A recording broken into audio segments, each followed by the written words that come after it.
دوستو آپ نے بلیک ڈیتھ کا نام تو اکثر سنا ہوگا کہ کیسے اس پلیگ نے یورپ کی آدھی آبادی کو موت کے گھاٹ اتار دیا تھا، لیکن کیا آپ جانتے ہیں کہ وائٹ ڈیتھ نام کی بھی ایک بیماری ہے جو آج بھی موجود ہے، اور یہ بیماری ایک سائلنٹ کلر کی طرح اس دور میں بھی ہر سال سینکڑوں انسانوں کو موت کے گھاٹ اتارتی ہے۔ وائٹ ڈیتھ نام کی یہ بیماری کروڑوں سالوں سے چلتی آ رہی ہے اور پچھلے 200 سال میں اس نے قریباً 1 بلین 1 ارب انسانی جانیں لی۔ آج 21ویں صدی میں بھی یہ بیماری ہر 4 میں سے 1 شخص میں موجود ہے، اور ایسا بخوبی ہو سکتا ہے کہ میں یا آپ بھی انہی لوگوں میں سے ہوں جو وائٹ ڈیتھ کوز کرنے والے بیکٹیریا سے انفیکٹڈ ہے۔ لیکن یہ جان لیوا بیماری وائٹ ڈیتھ آخر ہے کیا، اور کیسے یہ ہر سال اتنے انسانوں کی جان لیتی ہے؟ آئیے جانتے ہیں آج کی اس ویڈیو۔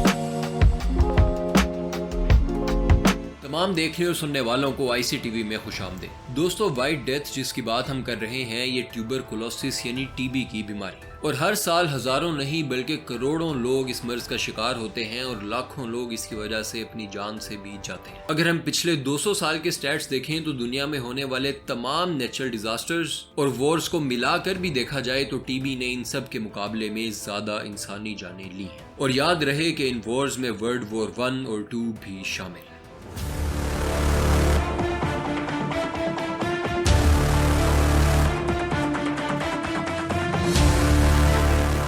ٹی بی انسانی تاریخ کی سب سے پرانی اور مشہور بیماریوں میں سے ایک ہے جو مائکوبیکٹیریم ٹیوبرکلوسس کی وجہ سے ہوتی ہے۔ یہ بیکٹیریا دنیا میں قریباً 150 ملین ایئر سے موجود ہے، اور انسانوں پر اس کے اثرات کی بات کریں تو ایجپشن ممیز پر کی جانے والی ایک ریسرچ سے پتہ لگا کہ ان میں سے بھی کچھ لوگوں کی موت ٹی بی ہی کی وجہ سے ہوئی تھی۔ تو اس سے ہم اتنا تو جان چکے ہیں کہ ٹی بی کم از کم 3000 قبل مسیح سے انسانوں کو موت کے گھاٹ اتار رہی ہے۔ حالانکہ انسانوں میں یہ بیماری بہت پہلے سے پائی جاتی تھی، لیکن اس کے باوجود 18ویں صدی تک سائنٹسٹ اور ریسرچرز اس پر مکمل ریسرچ کر کے اس کے کوز اور ٹریٹمنٹ کو جاننے میں ناکام رہے، اور سائنس کی اسی ناکامی نے افواہوں اور غلط ملت ٹوٹکوں کو جنم دیا۔ ٹی بی کے خوف کی وجہ سے اس سے جڑی کئی افواہیں مشہور ہونے لگیں، کیونکہ لوگ اس سے بچنے کے لیے کچھ بھی کرنے کو تیار تھے۔ انہی میں سے ایک افواہ یورپ میں 18 سینچری تک مشہور رہی کہ شاہی خاندان کے پاس خدا کی طرف سے ٹی بی کو ٹھیک کرنے کی طاقت، اور کنگز ٹچ ٹی بی کو کیور کر سکتا ہے، یعنی کہ جس شخص کو بادشاہ ہاتھ لگا دے وائٹ ڈیتھ اس کا کچھ نہیں بگاڑ سکتا۔ لیکن دوستو، اس میں حقیقت بالکل بھی نہیں تھی، جس وجہ سے ریسرچرز نے اپنی کوششیں جاری رکھی، اور آخر کار ہزاروں سال کی محنت اور ایکسپیریمنٹس کے بعد ہم 20ویں صدی میں ٹی بی یعنی وائٹ ڈیتھ کو جاننے میں کامیاب ہوئے۔ لیکن آج کے اس ماڈرن ورلڈ میں جہاں انسان دن دگنی رات چگنی ترقی کر رہا ہے، تب بھی وائٹ ڈیتھ اسی طرح ایک خطرناک اور جان لیوا بیماری کی طرح ہمارے سر پر منڈلا رہی ہے۔ ٹی بی آج بھی ہیلتھ کیئر کے لیے ایک بہت بڑا مسئلہ ہے، اور اسے مکمل طور پر ختم یعنی ایریڈیکیٹ کرنے کے لیے بہتر علاج،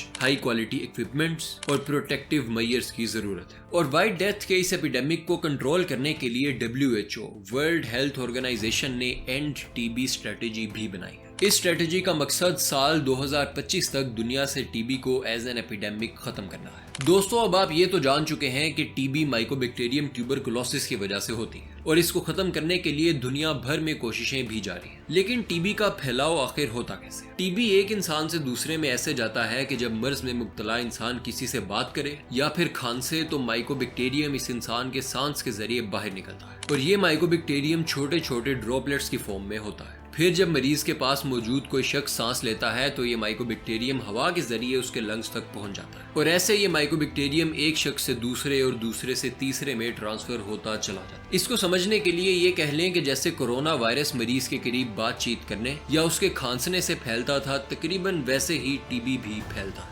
اب ہمارے لنگز میں پہنچنے کے بعد ہوتا یوں ہے کہ یہ بیکٹیریا ملٹی پلائی ہوتا جاتا ہے، جس سے ہماری باڈی کا امیون سسٹم ایکٹیویٹ ہوتا ہے۔ امیون سسٹم کی ایکٹیویشن کے بعد اس بیکٹیریا کو ٹریس کر کے ہمارے امیون سیلز، جنہیں میکروفیجز کہا جاتا ہے، اس مائکوبیکٹیریم کے گرد اکٹھے ہو کر اسے مزید پھیلنے سے روکتے ہیں، اور اکثر یہ مائکوبیکٹیریم ایسے ہی ہماری باڈی میں پڑا رہتا ہے اور ہمیں کبھی بھی کوئی نقصان نہیں پہنچاتا، اور اس کنڈیشن کو ہم لیٹنٹ ٹی بی یا ان ایکٹیو ٹی بی بھی کہتے ہیں۔ اور یہ ان ایکٹیو ٹی بی اس وقت دنیا کے 8 بلین انسانوں میں سے تقریباً 2 بلین لوگوں میں موجود ہے، یعنی ہر 4 میں سے 1 انسان۔ اور ان ایکٹیو ٹی بی سے متاثر ان لوگوں میں میں اور آپ بھی ہو سکتے ہیں، لیکن اس میں پریشانی کی کوئی بات نہیں، کیونکہ ان ایکٹیو ٹی بی کا ہونا خطرے کی کوئی بات نہیں ہے۔ لیکن دوستوں انسانی زندگی کے کسی بھی حصے میں یا کسی مرض جیسے کہ HIV یا پھر میل نیوٹریشن کی وجہ سے جب ہمارا امیون سسٹم بہت زیادہ ویک ہو جاتا ہے تو امیون سیلز اس ویکنس کی وجہ سے مائکو بیکٹیریم پر کنٹرول نہیں رکھ پاتے اور ایسے میں یہ ان ایکٹیو ٹی بی بہت جلد ایکٹیو ٹی بی میں تبدیل ہو جاتا ہے اور پھر یہاں سے ایک سیریس کیس شروع ہوتا ہے۔ دوستوں جب یہ ٹی بی ایکٹیو ہوتا ہے تو ہمارے امیون سیلز اور بیکٹیریا کے درمیان ایک جنگ شروع ہو جاتی ہے، لیکن اس جنگ میں ہمارے لنگز کے اپنے ہیلدی سیلز بھی ڈسٹروائے ہونا شروع ہو جاتے ہیں اور کچھ ہی دنوں میں لنگز مکمل طور پر کام کرنا بند کر دیتے ہیں اور اسی کنڈیشن کو ہم ایکٹیو ٹی بی کہتے ہیں۔ اگر ہم دنیا بھر کی لیٹسٹ رپورٹس کو دیکھیں تو ہر سال 1 کروڑ لوگوں میں یہ inactive T B active ہو جاتا ہے، جس کو ہم ٹی بی یا وائٹ ڈیتھ کہتے ہیں۔ آج ہر 4 زندہ لوگوں میں سے ایک اس بیکٹیریا سے افیکٹڈ ہے، لیکن اگر یہ بیکٹیریا ایکٹیو ہو بھی جائے تو گھبرانے کی کوئی بات نہیں، کیونکہ آج کی ڈیٹ میں ٹی بی ایک پریونٹیبل اور کیوریبل ڈیزیز ہے، یعنی کہ اس سے بچنا بھی پاسبل ہے تاکہ یہ ایکٹیو نہ ہو، اور اگر یہ ایکٹیو ہو جائے تو اس سے ٹھیک ہونا بھی پاسبل ہے، لیکن اگر وقت پر اس کو ڈائگنوز کر لیا جائے صرف تب۔ دوستو اس کی وجہ یہ ہے کہ ٹی بی کے سمٹمز کو بہت سے لوگ نظر انداز کر دیتے ہیں، جس وجہ سے اگر آج بھی آپ WHO اور انٹرنیشنل ہیلتھ رپورٹس کا انالیسس کریں تو آپ کو اندازہ ہوگا کہ کیسے ہر سال کروڑوں لوگ ٹی بی کی وجہ سے اپنی جان سے جا رہے ہیں۔ تو اگر ہم ٹی بی کے سمٹمز کی بات کریں تو شدید کھانسی جو 3 ہفتوں تک جاری رہے، فیور یعنی بخار، پیٹ میں درد ہونا، چیسٹ پین، بھوک نہ لگنا اور سانس لینے میں دشواری، یہ سب ٹی بی کے کامن سمٹمز ہیں جن کا سب کو پتہ ہونا ضروری ہے تاکہ بر وقت اس کو ڈائگنوز اور ٹریٹ کیا جا سکے۔ دوستو اگر ٹی بی کے علاج کی بات کریں تو عام طور پر اس کا علاج 4 سے 9 ماہ تک چلتا ہے، مگر کئی دفعہ ریکور ہوتے ہوتے 9 مہینے سے زیادہ کا عرصہ بھی لگ سکتا ہے۔ ٹی بی جیسا کہ ہم آپ کو بتا چکے ہیں ایک بیکٹیریل انفیکشن ہے جس کے علاج میں اینٹی بایوٹکس استعمال ہوتی ہیں، لیکن دنیا بھر میں آج بھی بہت سے ملک ایسے ہیں جہاں ٹی بی کا علاج پرانے روایتی طریقوں ہی سے کیا جاتا ہے۔ ان طریقوں میں فریش فروٹس، انڈے اور کئی ایسی چیزیں شامل ہیں جن کے استعمال سے انسان کے امیون سسٹم کو اسٹرانگ بنایا جاتا ہے تاکہ انسان کا امیون سسٹم اس بیکٹیریا سے لڑ سکے اور جلد صحت یاب ہو سکے۔ لیکن smoking, drugs, sedentary life style, HIV، AIDS, یہ سب ان چیزوں میں شامل ہیں جو ہمارے امیون سسٹم کی دھجیاں اڑا دیتی ہیں، اور انسان کا امیون سسٹم ایک شیلڈ کی طرح ہے جو اس کو تمام بیماریوں سے بچانے اور ریکور ہونے میں مدد دیتا ہے، اور اگر یہ امیون سسٹم ویک ہوگا تو انسان کے لیے بیماریوں سے لڑنا اتنا ہی مشکل ہوتا چلا جائے گا۔ تو دوستو اپنا اور اپنے ارد گرد کے لوگوں کا ڈھیر سارا خیال رکھیں، اچھی اور ہیلدی ڈائٹ لیں اور روزانہ ایکسرسائز کریں، اور اگر آپ کی باڈی کبھی بھی آپ کو کسی بھی طرح کے سمٹمز دے تو ان کو اگنور بالکل نہ کریں اور بر وقت اپنا علاج کریں۔ تو دوستو ان سب چیزوں کو کر کے آپ اپنا امیون سسٹم اسٹرانگ کر سکتے ہیں جو کہ آپ کو بیماریوں سے بچانے میں ایک شیلڈ کے طور پر کام کرے،